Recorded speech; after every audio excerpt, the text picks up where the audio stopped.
Hello everyone, I'm Dr. Divya Vadan. Welcome back to my YouTube channel.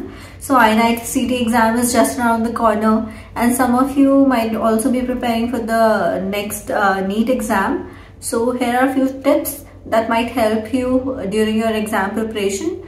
The tips I'm going to give you are basically related to their diet. A healthy mind lives in a healthy body. That's an age-old proverb that we see here and there. And here are a few tips that helped me throughout my preparation, and I thought I'd share it here so that you have a balanced diet and you don't get a brain fog when it comes to preparing for the exam.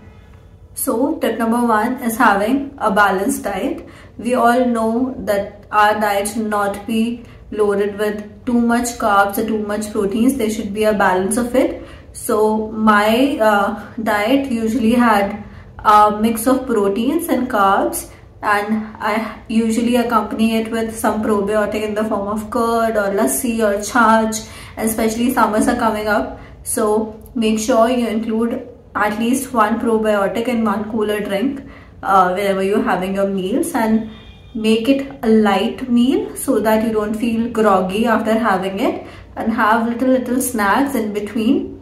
Make sure your snacks are not highly processed, salty snacks. Make some homemade roasted seeds or nuts and keep them around and snack them whenever you feel like. Second tip is being hydrated. A number of times I have focused on this point. It's very important to keep yourself hydrated. Drink at least 2 to 3 liters of water, and not in the form of aerated drinks. It's better if you drink plain water. If all you want, you can add lemon to it to add a hint of taste. Number 3 would be taking breaks in between. It's to keep your body moving. It's very tiresome to sit at one place and read at a stretch.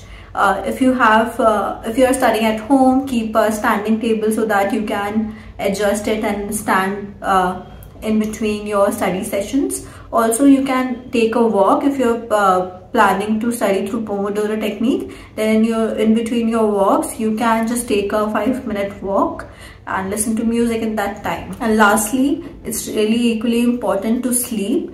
To have a good sleep, it's important that you space your meals at least 1 to 2 hours before you sleep, right? Don't just sleep after eating your meals. That will in turn make you all groggy. If you're someone who plans most of their studies during the day, then go for caffeine consumption in the early morning hours and not after 6 p.m. because that will hamper your sleep.